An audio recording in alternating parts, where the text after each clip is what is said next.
Bismillahirrahmanirrahim. Assalamualaikum warahmatullahi wabarakatuh. Selamat sore pemirsa Liberty. Sore hari ini Liberty bertemu dengan beliau Kanjeng Pangeran Dr. Edi Wirabumi SHMH selaku konsultan hukum di Lembaga Dewan Adat Keraton Kasunanan Surakarta Hadiningrat. Kali ini Liberty akan menyoal masalah kemarin Gusti Putri sempat ngendikan kalau secacat apapun kondisi raja masih berhak menentukan dawuh dalem. Padahal beberapa tahun yang lalu ketika adanya kasus trafficking itu katanya cacat demi hukum sehingga Sinuwun Pakubono 13 tidak dikenakan sanksi hukum. Untuk lebih jelasnya kali ini Liberty bertemu langsung dengan Kanjeng Pangeran Dr. Edi Wirabumi SHMH. Kanjeng, kalau menanggapi yang kemarin itu dikatakan Gusti Putri, masalah sekalipun raja cacat bagaimanapun juga masih berhak mengeluarkan dawuh dalem dan lain-lainnya, berarti nggak batal demi hukum, Kanjeng? Ya, itu mungkin kurang lengkap ya pemahamannya. Jadi memang kalau waktu itu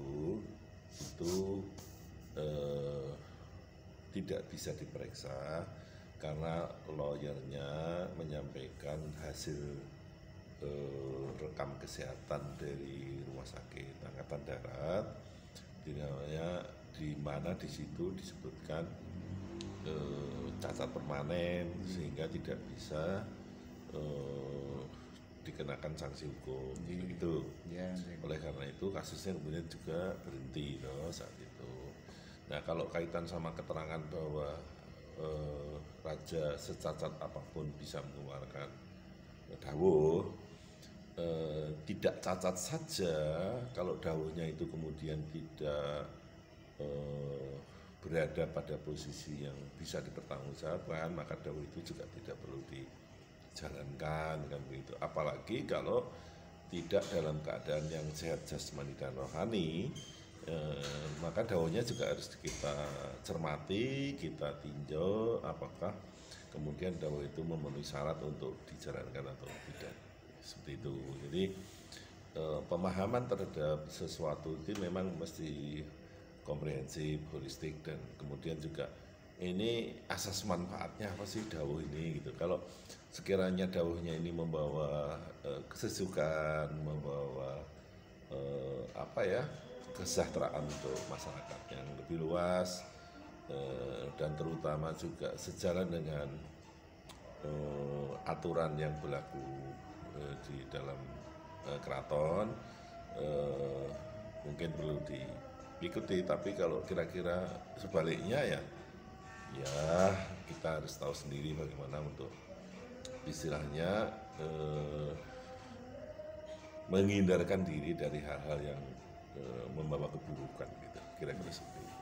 Kanjeng, berarti kalau pernah dikatakan batal demi hukum tahun berapa lalu itu, lah kemarin itu dawuh dalem yang diberikan kepada KRA Rizky itu gimana kan? Itu termasuk untuk dia diperintahkan untuk memerintahkan nabuh gamelan itu atas perintahnya dari Kanjeng Rizky tersebut. Lah kemarin surat dari Sinuwun itu merupakan cacat hukum nggak itu? Ya begini, makanya ini kan sebetulnya terjadinya gesekan-gesekan itu karena ada sebagian kelompok yang tidak taat hukum. Bahasanya bebal terhadap aturan hukum. Sudah jelas bahwa sebagai bagian dari putusan Mahkamah Agung melekat di situ bebadan yang dibuat setelah berlakunya Permendagri itu tidak berlaku lagi karena tindakan membuat bebadan baru ini adalah justru bukti perbuatan melawan hukum gitu. Sehingga logika hukumnya bebadan yang dibuat itu menjadi tidak sah. Salah satunya kan Pengageng Parentah Keraton. Kalau Kanjeng Rizky itu di situ mendapat satu sisi surat dari Sinuwun, yang saat itu sudah dikatakan tidak bisa dimintai pertanggungjawaban hukum. Sisi lain pengageng perintah keraton yang bebadannya juga kemudian sudah tidak sah. Ini kan negatif ketemu negatif gitu. Jadi maksud saya tidak sah ketemu tidak sah. Sebetulnya kami itu udahlah biar saja gitu. Ya Gus Dipo ya di sana ya monggo gitu. Tentu kami berharap terjadi harmoni kan. Tetapi kan balik lagi karena bebal sehingga terjadi gesekan. Nah itu pun saya mencoba juga untuk menengahi, udahlah ini miskomunikasi saja, maksud saya begitu supaya cooling down gitu. Tapi kalau kemudian terus hal-hal seperti ini dikembangkan, itu menurut saya kok kontraproduktif terhadap upaya persatuan dan perdamaian untuk keraton. Dan ini kebetulan karena Mas Yani Liberty tanya ke saya tadi barusan rapat juga, rapat di kami, kemudian kami mengambil sikap begini, menimbang bahwa kejadian kemarin itu kalau tidak ada kami bahkan gamelan tidak bisa berangkat, karena sebagian besar yang membawa gamelan dari keraton ke sana itu adalah elemen kami. Gitu. Nyatanya di sana kami diperlakukan seperti itu. Terus diolok-olok dan seterusnya lah. Makanya nanti berikutnya kami akan begini, udahlah biarkan. Kalau bahkan Sinun mau surun sendiri, mau ndawuhkan sendiri, monggo. Kami tidak tertarik untuk istilahnya berkonflik, berebutan sopo sing ndawuhke, silahkan saja gitu. Kami akan memposisikan, melestarikan keraton masa kini dan masa depan. Kami itu tidak kemudian mau ikut-ikut terhadap hal-hal yang katakanlah yang tidak penting seperti itu. Silahkan didawuhke, silahkan, bahkan kalau mau dipikul sendiri ya monggo gitu. Jadi demi kemaslahatan, demi kebersamaan yang lebih besar lagi, kita ingin berperan bersama keraton-keraton lain di seluruh Nusantara bagaimana mengisi keindahan kebinekaan budaya kita bersama pemerintahan baru nanti, dan tidak akan ikut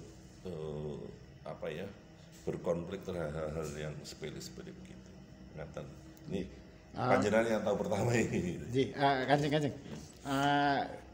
Dalam hal ini insiden kemarin, mungkin Kanjeng ada semacam pesan tersendiri untuk positifnya bagaimana Kanjeng? Untuk positifnya pertama, karena kita ini kan bagian dari warga bangsa di negara kesatuan Republik Indonesia. Bahkan Keraton Surakarta itu mendirikan negara ini. Jadi yang harus kita lakukan ya kita hormat dan tunduk pada aturan hukum negara. Satu. Sudah ada keputusan dari Mahkamah Agung sebagai lembaga tertinggi di dalam menetapkan putusan-putusan yang terkait sama sengketa termasuk di Keraton Surakarta. Sebaiknya kita hormati. Kami pun juga istilahnya bagaimana merangkul. Kami selalu mengatakan bukan kemenangan kami, ini kemenangan untuk Keraton Surakarta. Kami juga siap merangkul siapapun keluarga besar kita yang selama ini terserak di mana-mana. Dan Gusti sudah mulai melakukan.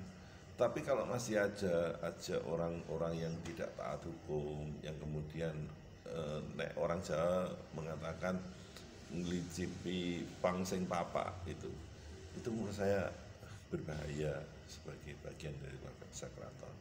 Sudahlah, yang sudah ya sudah, ayo sekarang menuju ke masa kini dan masa depan yang lebih baik. Tidak hanya untuk keraton, kita adalah bagian dari masyarakat Surakarta, kita adalah bagian dari masyarakat Indonesia. Kita harus berperan nyata di dalam memposisikan diri sebagai pusat kebudayaan Jawa di Keraton Surakarta. Jangan kemudian malah kita istilahnya dipandang miring oleh masyarakat kita sendiri. Terima kasih Kanjeng. Demikian wawancara sore hari ini Liberty dengan beliau Kanjeng Pangeran Edi Wirabumi SHMH. Akhirul kalam wabillahi taufiq wal hidayah. Wassalamualaikum warahmatullahi wabarakatuh.